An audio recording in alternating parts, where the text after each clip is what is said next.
Hello and welcome to another author event at the Poison Pen Bookstore. I'm John Charles and we're delighted to welcome those in the audience and those tuning in virtually to what I think is going to be a truly fabulous event with one of my favorite authors, Christina Dodd. Thank you, John. You're welcome. Christina's here with her new book, Forget What You Know. For those tuning in, if you'd like a signed copy, we do still have a very small number left signed by Christina. So if you'd like one, please go online to the Poison Pen or give us a call and we can connect you with what I think is one of the best books of 2023. Now I'd like to welcome Christina. Thank you, John. I'm glad to be here. I love the Poison Pen. We love you too. Now for the tough questions. I'll be Maury Safer, you'll be the squirming CEO. Oh, yeah, I can do that. Okay. Let's start with you telling us a little bit about yourself prior to becoming an author. I'm always fascinated by your career choice. Well, I grew up reading all the time, but I thought authors were like those special people that lived on an island with a long cigarette case and the whole smash. So I went to trade school and became a drafter and designed roads, mines, and sawmills. And I didn't think I could do it. I got married, I had children, and at some point I said, I just had a baby. How hard could it be to publish a book? I mean, and then the other question is how hard could it be to write a book? And basically it took me 3 completed manuscripts, 2 children, and 10 years before I was published. And that book was Candle in the Candle in the Wind. And it won all kinds of awards. I mean, 10 years you eventually get pretty good at what you're doing. And my husband supported me through the whole thing. And only once said during the 10 years, if you don't get published pretty soon, you're going to have to get a job. A real job. A real job. Well, a paying job is what he was concerned about. I was taking care of the kids in the house and all that, but, and writing every chance. When people say they don't have time to write, I'm like, I'm sorry, when you've got the little kids, and we didn't have television, so, because we didn't want one, because we didn't think that was good for children, and so not like I was parking the kids in front of the TV and telling them to watch for hours. So you just write every time you've got a couple of minutes. If you get 1 page a day, you've got a book in a year. So but you have to be ready to do this. So that was your first book that launched your career.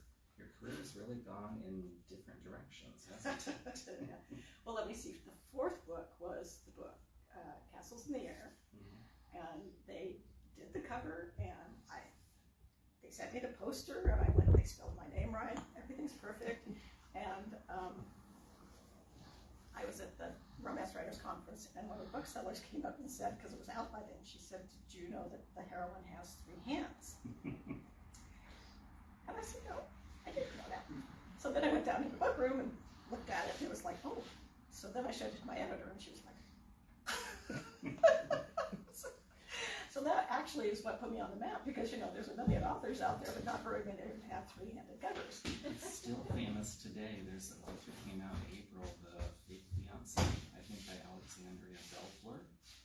And she mentions that book. That's right, you said that. Because the heroine is a bookseller in Seattle. So she said, this is my favorite example when she's talking to her love interest. And I'm thinking, wow, that really does carry through the years. Oh, yeah. People love it. They just, of course, I've been very free with the information. I certainly talked about it plenty, because, but it is amusing. I mean, and if you can find a copy, the last time I saw one selling online that was supposedly new, it was $300. Wow. It's a shame you don't have like a box of them in your basement. No, I've only got 4. Oh. They didn't say that the print run was running out. They didn't tell me. Oh. And so, all of a sudden the print run's gone, and I'm going, but I don't have any books. It's like Bitcoin for the booksellers. Yes, it is Bitcoin for the booksellers.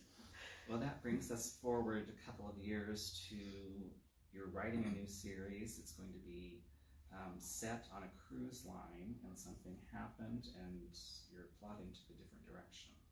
I believe it was Point Scene, wasn't it? Yeah.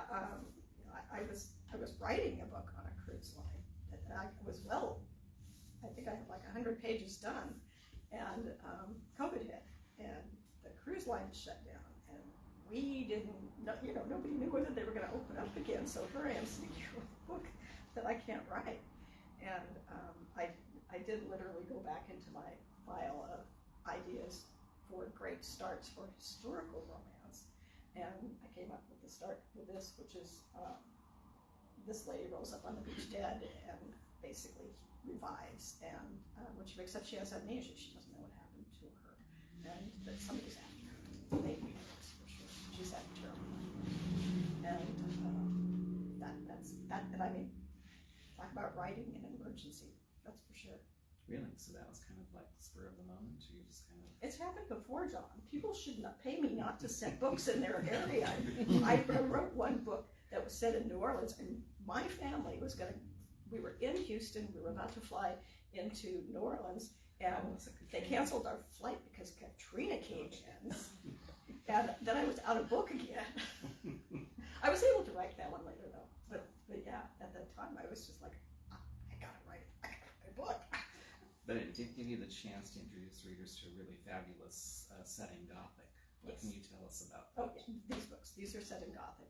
I'm from the Bay Area in California, and so my family was all there when I was little, and I really have fond memories of Big Sur, and it's beautiful. If you've been there, if you've driven that highway, it's unbelievably gorgeous. It's just this little 2-lane highway, washes out all the time, built along the cliffs, and there's no towns there. They won't let them build there.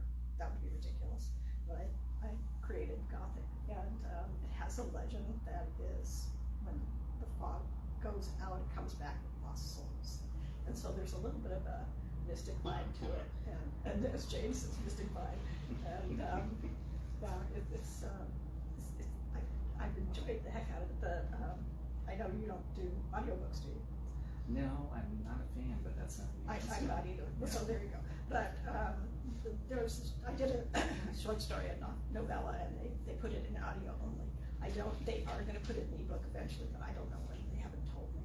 And so that one was the one I really enjoyed, because for the first time in my life, and I have written a lot of different kinds of books, you all know that, I actually wrote a time travel, and that was a time travel. It was so much fun. It was a romance time travel. I went totally off the rails. It was like a suspense romance time travel. So it had it all. Finished Outlander, this is what you should gravitate to next. Is that exactly right? But all of that in 100 pages, so that was fun. Now, we call these Gothic books a series, but it's really more the setting that's the connector. It's just a setting, but each book stands by itself. And your latest is Forget What You Know. Yes. What can you tell people about that book? Well, for starters, when they named it, I didn't realize that I wouldn't be able to remember the title, because it is Forget What You Know, and I do forget. And I'm talking about it, it's like, and your next book is something. I know it's something. I'm going to read you the first little bit of it. A submerged car is pulled from the bottom of the lake. The driver has been shot in the back of the head, and no other bodies are found. Only the legendary dragon's heart remains inside. When it rises to the surface, greedy collectors from around the world gather. They'll stop at nothing to gain possession of the priceless artifact. Only one person stands in their way, and this is our heroine. She just doesn't know that she is the heir to this dragon's heart. And think the Maltese found her.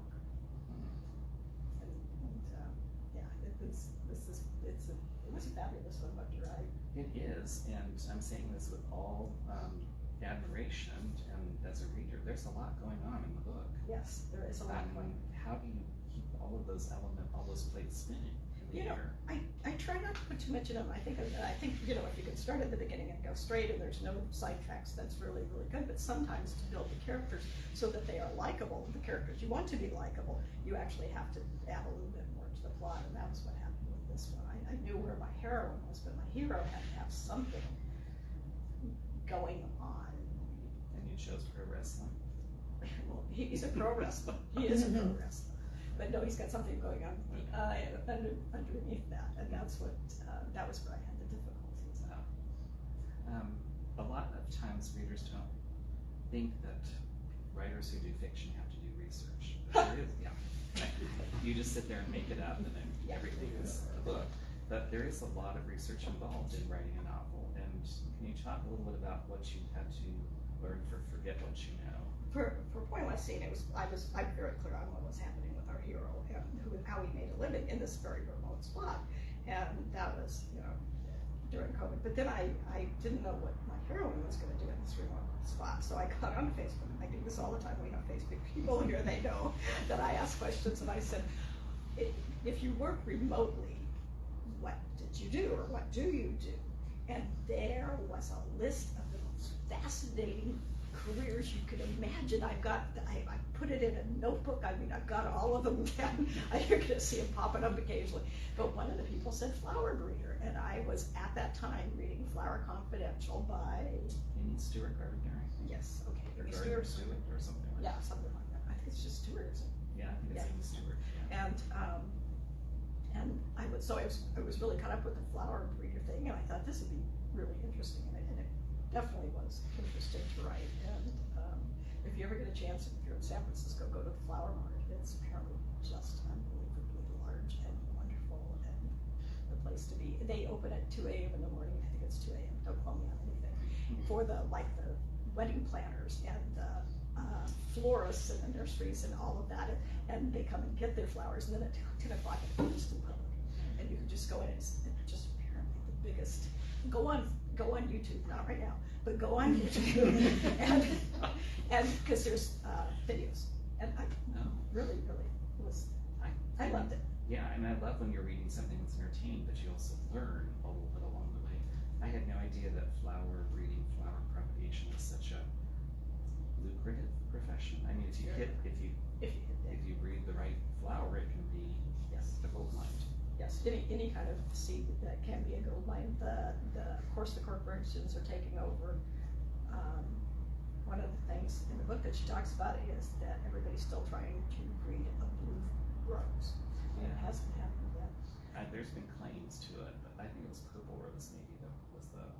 instead of the blue. Yeah, they kind of ended that color. The whole thing's fascinating. Let's talk a little bit about your writing process, because that's evolved over the years, if I understand correctly. Do you just kind of sit down and wait for the news to hit? Do you know where it's going? I think at one point you even reverse engineered one of your books. If you talk to Jane Prince, is a friend of mine, you know this, and Susan Elizabeth Phillips, and they just sit down and start writing. If I did that, I would be frozen with fear. I have to have some sense of where I'm going, and so I do write a synopsis and get it approved, and but the actual writing process has changed over the years. This is book 59, I'm pretty sure it is, and full length, and there's plenty of other stuff going on. And so I used to start with a synopsis and start at the beginning and write right through, and now then there was the book, which was Touch of Darkness, and I was writing on it, and I was on deadline, and I got to like page 50, and the hero and heroine were having a bunch of angst, and I didn't feel like writing that, so I thought, well, what do you want to write? Because you've got to keep moving ahead. I mean, you don't have a choice. You're on deadline. And so I thought, okay, I know what happens at the end. And so I wrote the end of the book, and I went to the climax, and I wrote that. And then I thought, okay, I still don't want to go back and write the angst, so I wrote all the way to the end of the book. And then I went kind of back from the climax a little bit and wrote into there, and then I finally, it was close enough that I could see the light at the end of the tunnel, and I went back and to the hero and heroine, and I did their angst and caught the whole book together. And the thing that, because I was just like, I'm a faker. Who ever heard of such a stupid thing as to do? And this was like book 48. And nobody ever said it. It's like she wrote it backwards. Nobody ever noticed. And so this is the point at which I really did get a lot wilder than I used to be. What I've been doing in the last books was I write the beginning because I always know exactly what's going on, and I get to about a third and I'm floundering. And so now I go and write the end every time, and it always frees up everything. It reminds me of everything I need to put in the middle, and I'm able to write from there. And it works really well for me, I have to say. I'm quite enthralled. Yeah, they're very cinematic in their pacing and sense of flow.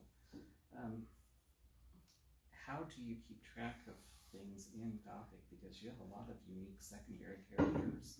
There's your humorous stores in the area and things. I mean, I'm guessing if you're doing a series or whatever you want to call it, that either you have a great memory or you have to write things down, or how does it work? We only have 2 books so far, John, so far my memory's doing okay. Yeah. The other thing that happened on Facebook, I said, if you're in a little tourist town, where do you shop? And people just came in and told me, you need a Christmas tea shop, you need a gift shop, you need, and they gave me, and a magic shop. This is going to be in Gothic for sure, and mystical type thing. They came, they told me everything, so I'm like taking notes like crazy. I've got all kinds of stuff with that, and that's what is in Gothic. It's what my readers told me to put in there. So that was fun too. They're people are so inventive. I mean, people just, they're so funny. They're helpful. And in Forget What You Know, there's also garden sheep. Oh yes, they're having, it was kind of like it's a tourist town, and I had to do something in the way like festivals. How are they going to bring tourists in? So that's what they're doing. So the killer can sneak in without. Yeah, exactly. Yeah, but that's a lot of fun too.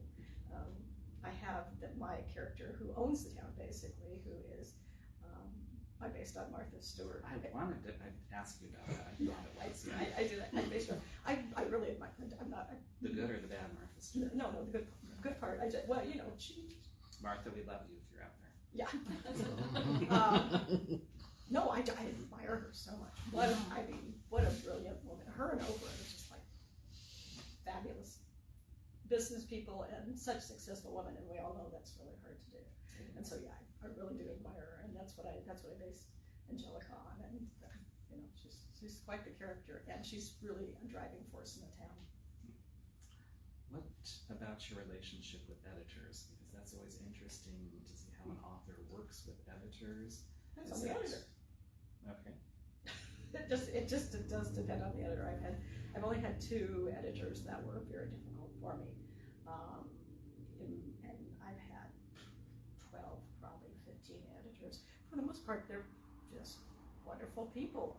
You don't have to get along all the time, as long as they're very smart about what they edit. I'm perfectly willing to put up with personality issues as long as they are good at the editing. Do you want them to give you more like plotting kind of overall advice? Oh, I have definitely called the editors and say, I'm in trouble here. We have to get this book together. Have you got any ideas? They're very good at brainstorming. Versus like the nitty-gritty, like, shift this sentence here. Oh, yeah. No, when I wrote Virtue Falls, because that was my first suspense, and it's 140,000 words, my editor was really in there punching and kicking, and she was very helpful, because by the time I got done with that many words, you can't see the forest. I couldn't see the forest from the trees, and so she was very, very helpful. Yeah. Which brings us to another point that in your fascinating persona, for somebody that writes such intense, dark, and sometimes very scary books, you're a big old chicken, aren't you? Do you scare yourself when you're writing these things? Yes, I do. You have to stop? Yes, yes. I remember when I wrote the first scene in Virtue Falls, it's this one spooky little scene, and I had to write a few pages, and then I'd go and skip ahead, and I'd write some, like normal relationship type stuff, and then I'd go back and I'd write some more. It takes a lot of work. I don't like it. I've always said I love Dracula. I think Dracula is one of those fascinating characters in fiction, but I don't believe in vampires really, and I do believe in serial killers, and so that's where you tip me over the edge right there. Yeah, if a writer is good, they can make you believe anything, because you're right. I don't believe in the supernatural, but Riley Sager wrote a book. Yes. Called Lock Every Door. Yes. And I was reading it at 10 o'clock at night in a house that was dark except for the kitchen. And it's about things happening in an apartment building. I see this white flutter along the corner of my vision. I'm thinking, oh my God, there are ghosts.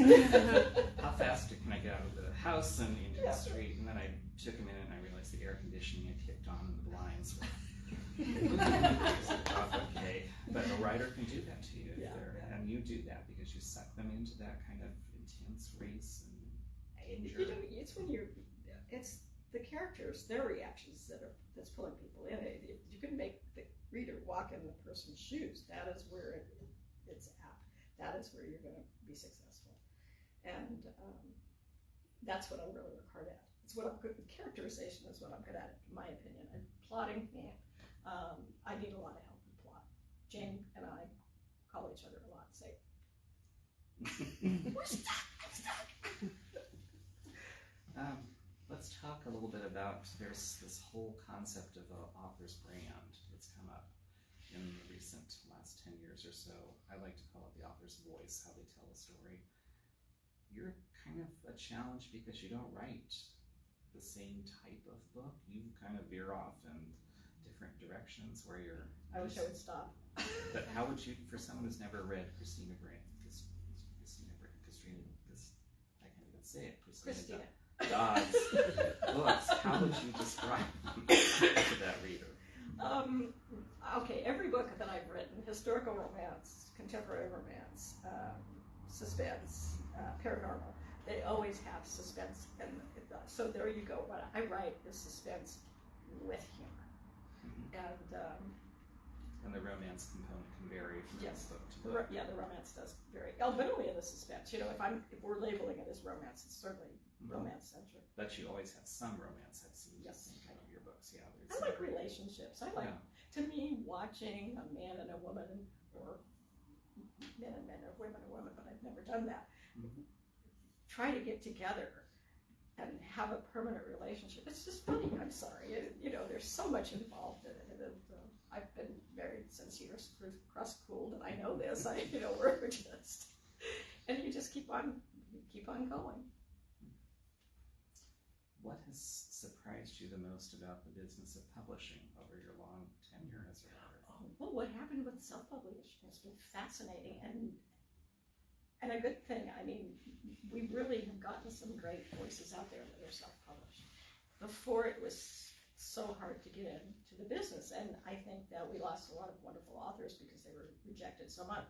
Not everybody can afford, not everybody has a husband who's going to support them for 10 years and can keep writing and trying to get published and know that you might never be published, and that's one of those things. I've said for years, if you're a writer, you better like the writing, because it's not... Moments like this are rare.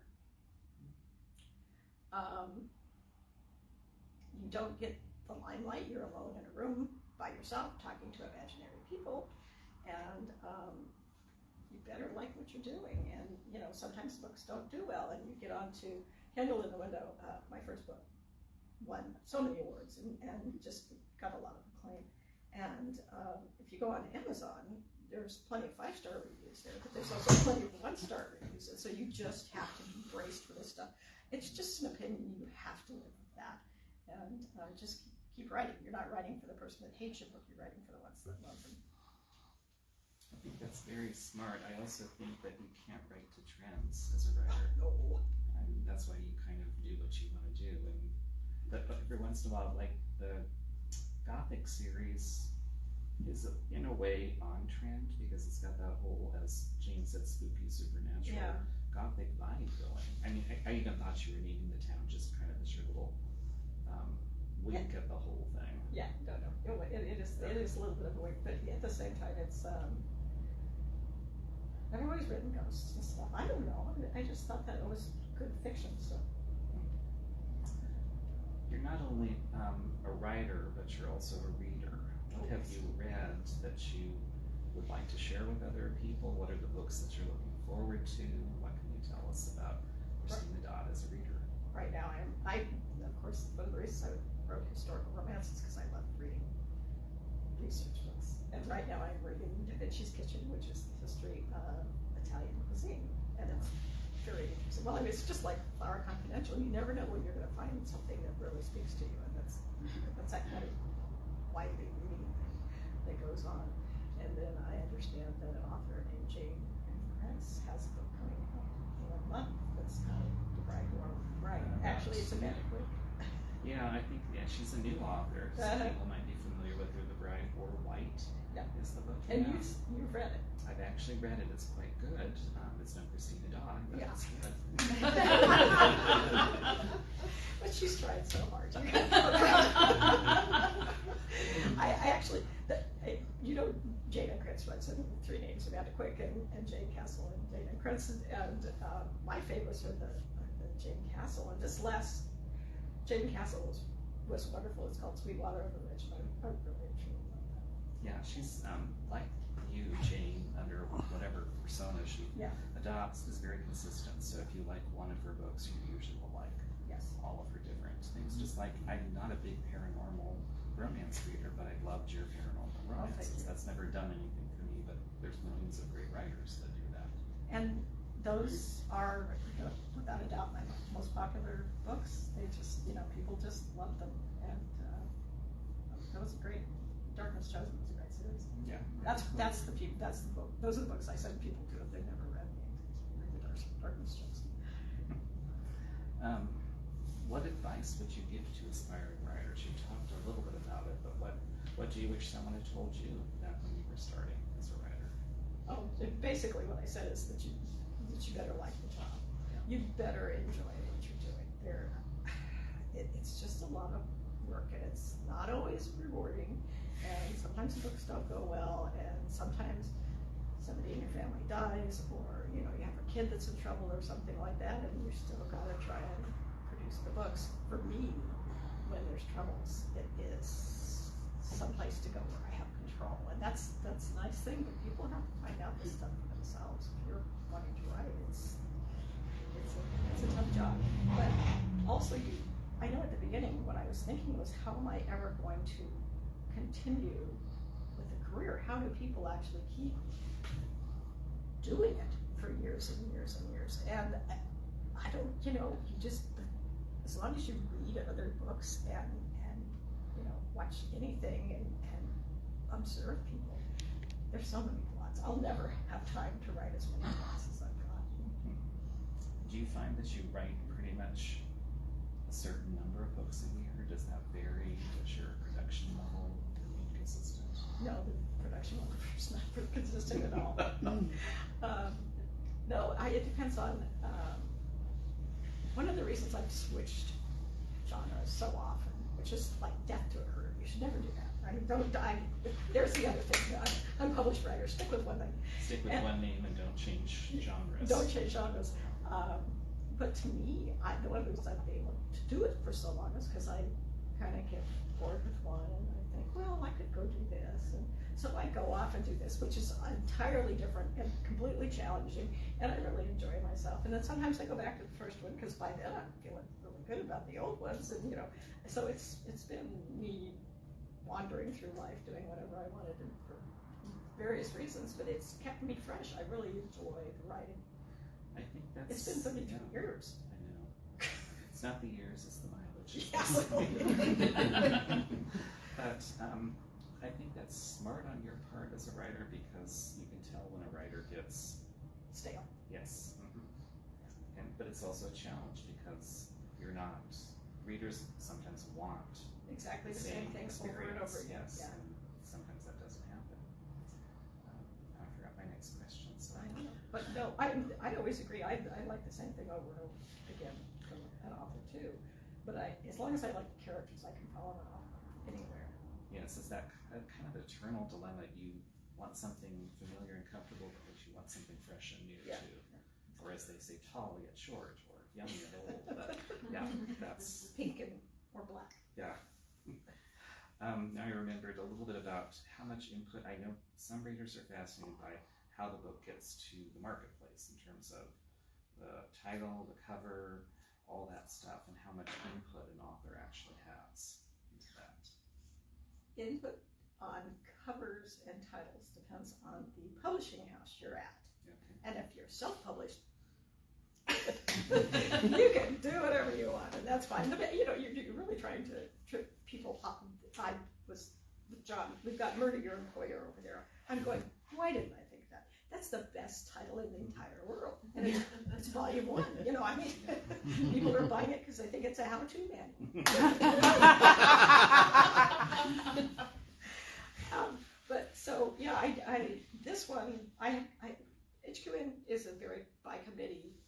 publishing company, and so I don't really have much input about anything. The editor picked this title out of my synopsis, so that was fine. I thought it would be fine, but I didn't realize I'd forget it all the time. And then the covers, I have very little input. I just have it basically, they're now getting to the point where they're asking me different color schemes and stuff like that, and I appreciate that. This one we had 3 different color schemes, and I got to vote on that and be the deciding vote. I had no idea that there were like trends and colors for book jackets. Yes. Like sometimes it's pink, for 3 years, or yellow, or Yes. there's John, you need to go to a grocery store and look at the book section. It's like, I can't see my book. It's right here. There you go. Well, that part I do understand, because I think the statistic is you have like 13 seconds to capture a reader's attention when the book is on the shelf, and if the cover and the title don't do it, they're going to walk right by and miss your book. So that is very important. Yes. John, I have an online question from somebody. Okay. I think it was the budding writer that we were talking about a few minutes ago, this Jane Ann Krentz. No questions. She has a question for both of you. She says, Christina, what do you see as your core story? And John, as a reviewer, what do you see as her core story? Okay. Horror? Core. It's a This is going to be like a 3-armed woman or 3 I was like, oh no, Jane, why would you do that? Core story. Oh, my core story is almost pretty consistently that the good guys win at the end. And I like to set up people, and especially women, into the most difficult possible situations and have them fight their way out of it. I think it's very important, just as one of those things that women need to see in everybody. You're writing books to people who are sitting in the letters. Circumstances. Yeah, there were circumstances. People have said, you got me through the childbirth. You got me through the sitting in the waiting room. Yeah, the emergency room. Whatever. So you really are trying to write to people who need some hope, and that's somebody once said about my heroines. I wish she didn't make them get so hurt all the time, but I really do want them to come up from a lot of pain and a lot of agony and a lot of poverty, and I like to see them succeed. Yeah, you really do write strong female characters. And my mother. It was my mother. Probably blanking on the one book where the woman is abused and she's escaping that, and her husband is after her. The woman who couldn't scream? Yes, that could be it. Oh. Yeah, I mean, you show that even ordinary women, people we all know from church, school, whatever, they have that within them to be the hero of their heroine of their own story. Of their own story, exactly right. And I've told this story before. My mother was pregnant with me. My father died suddenly of a heart attack. She had my 2 sisters who were 9 and 11. She was a housewife, for Pete's sakes.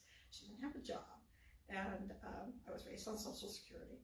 When I was 5, 6, I guess 6, she went out, she got a job, and then from then on we were, my sisters married because they were a lot older than me, and we were together.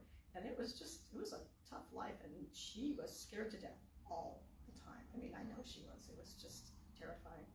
And she raised me, and we got through it, and I just admire that kind of grit, and I saw it from the time I was an infant, and I know it's there. I know it's out there, and I know we can all dig it out of ourselves eventually. Sometimes it's not easy. What I see is I'm going to call it Jane's core story, but I call it your voice, your literary voice. There's intensity to your writing. It can be emotional intensity. It can be suspense, intense suspense, intense danger. It's not throughout the book. It comes and patterns and goes, but that's what I recognize in your stories. You have a sense of humor to you. I like to think it's kind of snarky, but in a good way, as opposed to the bad way. And that's what I like, in a writer. If that's there, then I'll follow them wherever they go. The other thing about you that I think we said before, but I'll repeat it because I have no memory. You're both consistent in the quality of your writing, but you're also willing to take a chance. You're inventive. I mean, I don't always know what I'm getting when I pick up your books. I know I'm going to like it, but it could, I mean, like the paranormal ones. I'm like, why the hell am I reading about these weird Russian Shapeshifters? Yes, like that's not what I read. And bring back the historicals that I know you for, Christina. But yeah, so inventive, intense, Thank you. and yeah. Thank you. I think I'll have you cut a clip of that one for me. You have to run it by Barbara first. She maintains all the rights. I'll just sit there and listen myself. I don't know if I put it on the screen. Let's talk about marketing, because rumor has it that you're quite good at marketing, and authors more and more have to do that because publishers are shifting that over to them. So what is it like marketing your books? What tips do you have for authors, aspiring authors? What works for you? If I was going to say anything that really works in publishing, it is frequency of publication. If you are writing books, I suggest you write them as fast as possible, and to hell with social media. Having said that, of course, I do have social media. I'm on TikTok, I'm on Facebook, and I'm on Instagram. But I have an assistant to do it because it's just so much time. And I occasionally come up with brilliant ideas for posts. This morning I put a simply dreadful picture of myself in crawfish gear from the crawfish feed we had, my daughter did yesterday, and said, I'm going to wear this today. And then I said, no, I'm kidding. But we have people here because I did that. So willingness to embarrass yourself. Oh yeah, absolutely. I'll do anything. I don't. Dignity is overrated. I just want to make people. I do like to make people laugh. That is true. That is I true. really do, and I'd rather be laughing at myself too, as opposed to having people laugh at me. Yeah. We all know that one. What's next for you as an author, Kim, if you want to share, or if you can share? Absolutely. I have 2 books already written, and one of them is sold, and it will be out in 2024, and I think the latter part of 2024. Sorry. Wow. I am calling it Never Go Home Again, and it is set down the coast from Gothic, and I have to say, I hope you like it, because I think it's just one of the best things I've ever done. I really, really enjoyed it. I'm not even going to try and give it. It's one of those all over the place kind of plots. No, that's one of the ones where I actually started here and went straight. I'm really proud of it. I was just like, I know what I'm doing right from the beginning. That's a very rare thing.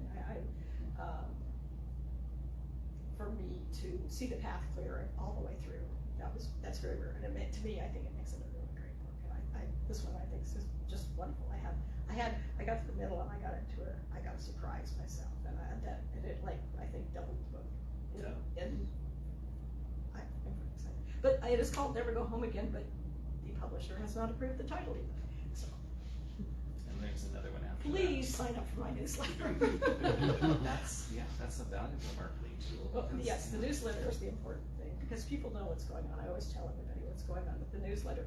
On Facebook or whatever, they'll show you a post and so you want another post, and then you say, well, I didn't know you got a new cover on the book. It's like, I told you. But, unless you're on the newsletter, you just, And in fact, you reveal valuable information like recipes. Yes, I through do. newsletters. Yes. Would you like to talk about your version of that? Well, in the book, there is a certain resident of Gothic that's famous for her Cheese crackers. Mrs. Claus's cheese crackers, is that it? Yeah. So I thought, Well, it's Mrs. Santa's. Mrs. Santa's. I told you I had my memory. It's gone. Well, obviously, I was agreeing with you until I thought it would be fun to do that for your event here at the store. So I searched on your website and could not find anything, and in frustration found a different recipe. I'm calling it Mrs. Claus's with a K cheese crackers, but you have the recipe now that you're sharing. It is on the Did you test website. it? I tested it a lot. I had 3 different recipes before I landed on the right one. You would think I would have been smart enough to go to the Southern Living Cookbook first off, because that's where cheese crackers are famous in the South, and they're wonderful. I'm sorry, they're just wonderful, and I thought they'd be easy to make, and they were not. Once I got the right recipe, they were. But And you're pretty much known for cooking too, so it's yes, but I'm not as good. You're the baker. But yeah, I definitely will cook. The book that's coming in 2024, is that because publishing is still log jammed with stuff, or is that just the way publishing works? It's like I want to write to somebody and say, no, move it forward. But They are moving me to hardcover, and so that's going to be what the delight's about. They're going to try and position it into this spot. Because contrary to popular belief, you're not the only author in the world. Yes, exactly. And what they're going to have, because I'm going back into hardcover again, they're going to have to do some jiggling with bookstores and Target and all those guys. I guess it's see better where to they kind of do more advanced planning than to throw it out there and not have the support. Yeah, behind it. I told them, because they were talking about early 2024, and I said, listen, I just want you to do it right, because I really do like this book. I really. So sign up for Christina's newsletter so you know when it's coming out. ChristinaDodd.com. And now I remember the question I had that I'd forgotten. Because you've written so much, books go out of print, you sometimes get the rights back, is that correct? Or have you been republishing some of your things? I have the Lost Hearts books, I have the ebook rights back, and those I am self-publishing, but most of the stuff that I self-publish are my short stories and my novels. Okay. So, but because I actually don't go out of print very much, and the only reason I have the ebooks is because they wrote that contract when ebooks were just coming in, and they kind of flubbed it, and they left the door open, and I got it helps to have a daughter who's been in law school. So she reads the contracts and tells me. Is that a different experience, self-publishing? It's a lot of work. I know self-publishing people. We have them right here. And what's your name? Arlene. Arlene Ittle. Hittle. Okay. I know you. You do. No, but I had to have the name first. Stop. It's just so much work. I mean, you should be talking to her. We have friends that are self-publishing. Oh my God, the things you have to do. It's. I just don't have the energy. If I was 40. What, was that 10 years ago? Yeah, that was about 10 years ago. Okay. We should probably let people have a chance to ask any questions they might have before you have signed books. Do we have questions from the audience? So, Christina, I actually have one. I was a huge fan of The Wrong Alibi, which took place in Alaska. Right. So what did you have to learn about survivorship and survivability in the Alaskan wilderness to write that book? Did you ever see the Alaska Patrolman series? No. You should get it. Okay.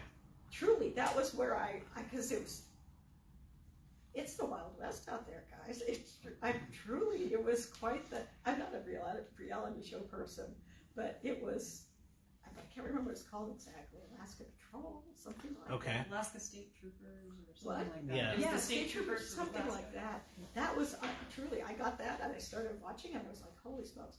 But when I was a kid, we had friends our next door neighbors who moved to Alaska. And so I had background there too. A lot of the family's still up there. So I knew a lot from them. We chose it as our summer book club book, so thank you. Because it was cold. It was cold. That first chapter in that one was Yeah. I didn't have to quit writing on that one because it wasn't scary exactly, but it was exhausting. Yeah, it was exhausting. That's a harsh book. Well, Alaska is a place that people go to escape because it is like a frontier. And we'll give a shout out to local author Paige Shelton. Yes, has a she did fabulous it too. series. Yeah, She did a fabulous series on Set in Alaska. Still ongoing, I think. Yes, third book was published in December, and I'm guessing another one's coming. It's a fascinating place and very great. And it's very cold and it's very dark. Yeah. We live in Washington State, and it's very cold and very dark there too. Not as cold, but darn dark. So it was a tough book to write in the winter. Yeah. Other questions for Christina? Make something up. What's your middle name? Lee. How does the TikTok thing work? I'll ask you. Because you do those little you do the TikTok stuff, and then some of them work and some of them don't, and I never have any idea what. I did a reading out of this book, and I put it up, and it got like 87 views. And then my daughter Arwen had grown this tomato that had 2 little sections like this, and then I have a makeup sponge that's like that. And so I did a video that said, which of this is on my makeup sponge? And it got 250 views. I mean, I've got no idea how to do this stuff. I did one video where I was describing, I think it was Butcher Falls, where I was saying I'm the character and you know, did this thing, got 50,000 views. Most of the time, like I say, 80 views, 250 views. I don't know. I just keep plugging away. And is it true that you and Jean and Prince almost got arrested doing one of those videos? That was my husband moaning. I don't know. I think we've lost all our sense. Jane said there's this new statue at this new building, and we should go take pictures and videos of our books, you know, with our books. And I'm like, oh yeah, great idea. So she stands in front of it. She did her video, and you know, got it in less than 15 seconds. Yay us! And then we're trying to figure out something for me to do.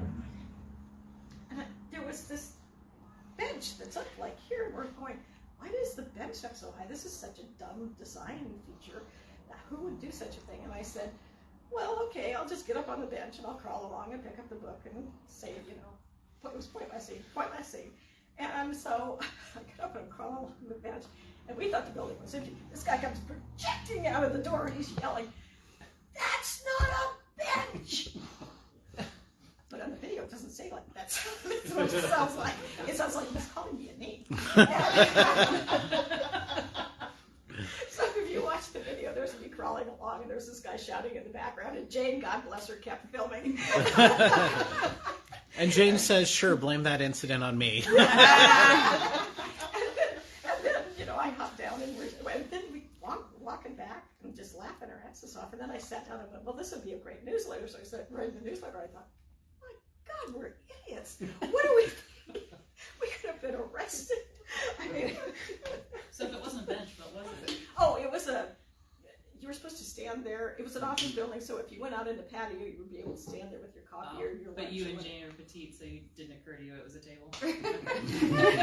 Never crossed my minds. No, it was just, but we're fine. Never arrested. One of our audience members would like to know, who's your all-time favorite author? Do you have any favorite authors? Georgette Heyer. Yeah, Georgette Heyer probably. That I've certainly done very well by her books, and I'm sorry. I've been reading Jane. I know I've talked about Jane all the time.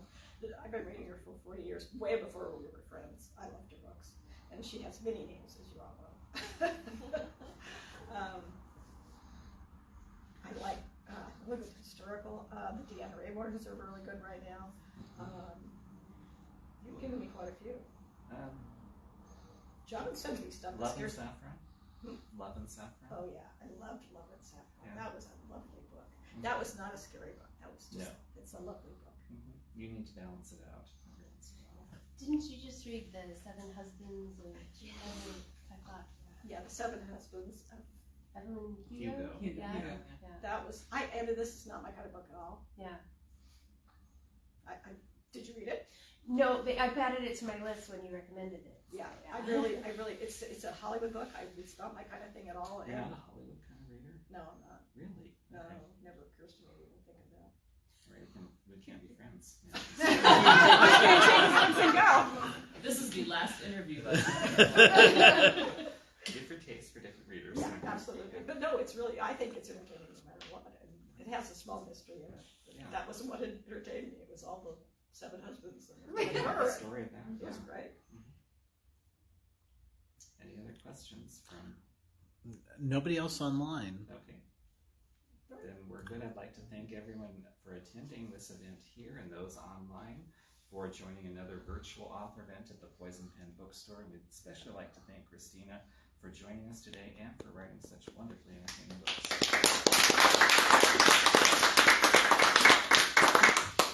And I know Christina would be happy